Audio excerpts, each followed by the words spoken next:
So why have I throughout this talk said what universities should become, or said not mean necessarily universities?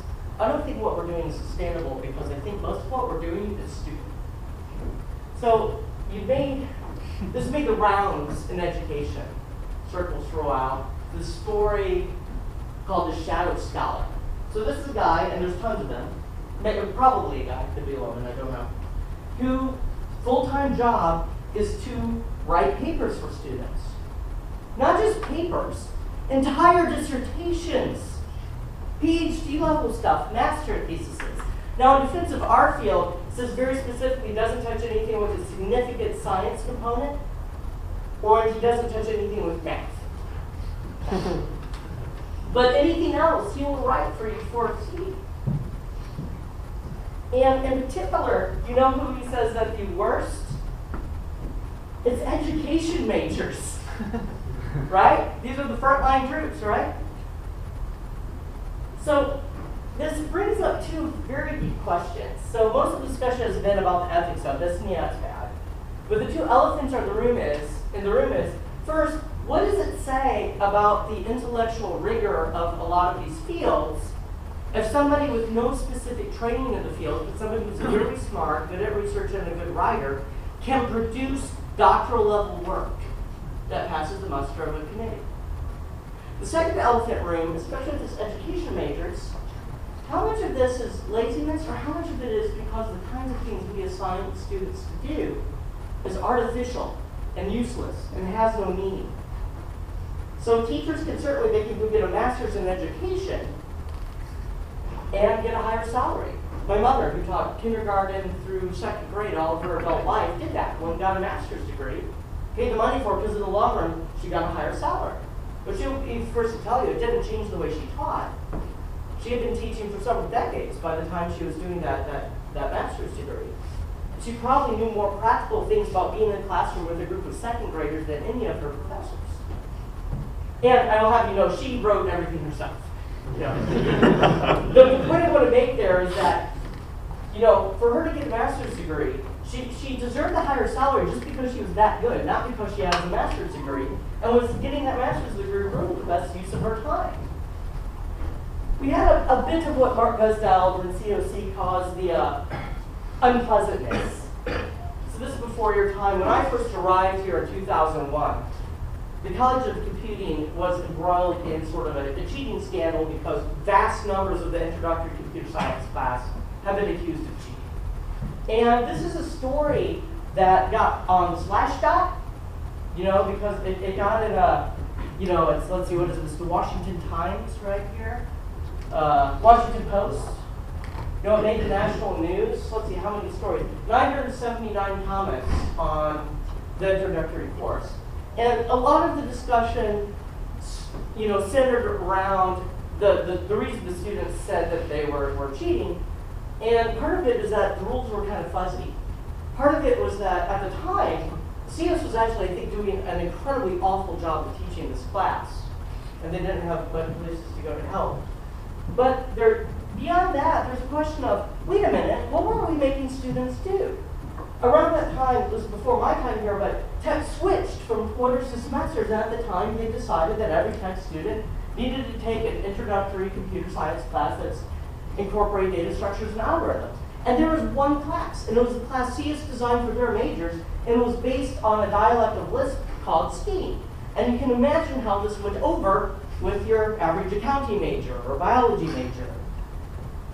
And so then you go back and think, my goodness, there's some grand curricular negligence here. Why were we making students do this? So after the fact, there was a good side, Mark Guzdial came along and said, okay, well, let's make some introductory classes that are meaningful. So 2 new classes were born. He created Introduction to Media Computation that used Python. I sat in on his first offering of it. I think it was better, would have been better for ECEs than anything else CS was offering at the time. And you know what happened there? The students, the accounting majors, biology majors, the non-CS, non-engineering majors taking this, they came to them and said, is there another class I could take? Because he focused it so tightly on being meaningful, people actually wanted a second class. Because he tried to make sure If students are going to go and take this, you better not waste their time. And I'm sorry, we're wasting your time a whole lot in our program. Not just us, but all schools. Let's go back down to high schools. 109 Atlanta. No, educators. So this is now these high-stakes tests. We make kids sit in rows of desks and fill out little bubbles with their numbered pencils. And on that basis, people get fired or not. Schools get closed or not. People are given an impossible task.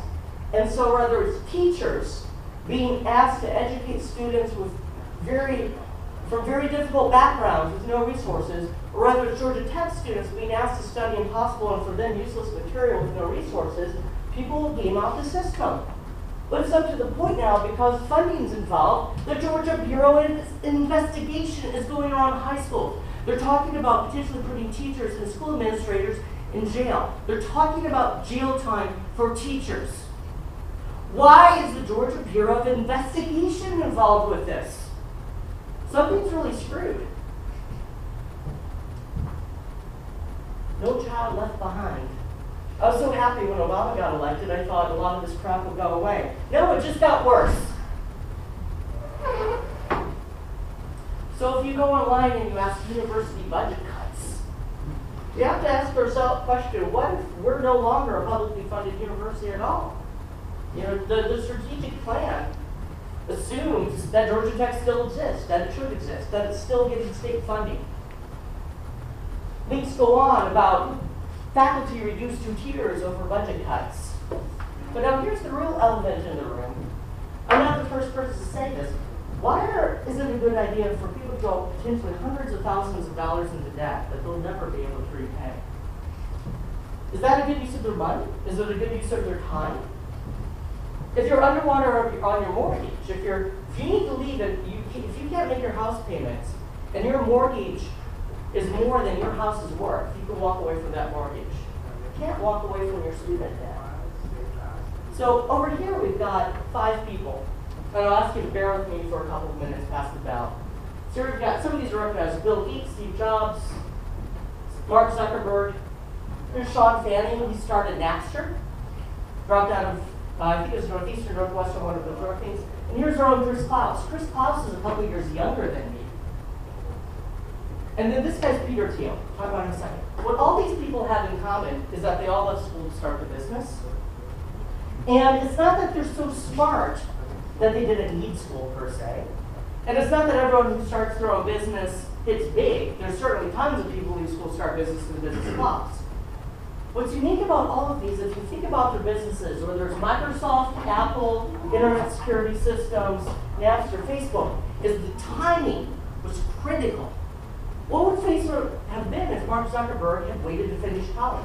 Does anyone really think if he took that extra theoretical computer science class and studying the algorithmic complexity of red black trees, that Facebook would suddenly be a better product? Right? So Peter Thiel gave Mark Zuckerberg, I think, $500,000 to start Facebook in return for 10% of Facebook. You can do the math. So what Peter Thiel has been pushing that exact point is that there's no reason he can wait. So he's looking for 20 college students to give them their business plan. If you get in, he'll give you $100,000 to not go to college. It's a fellowship for you instead of start your business. And he's calling it stop out. If it doesn't work, you go back and he'll advise you on your company. But, you know, at some schools, your tuition over 4 years could be that much. And you have to ask, is that the best use of somebody's money or time?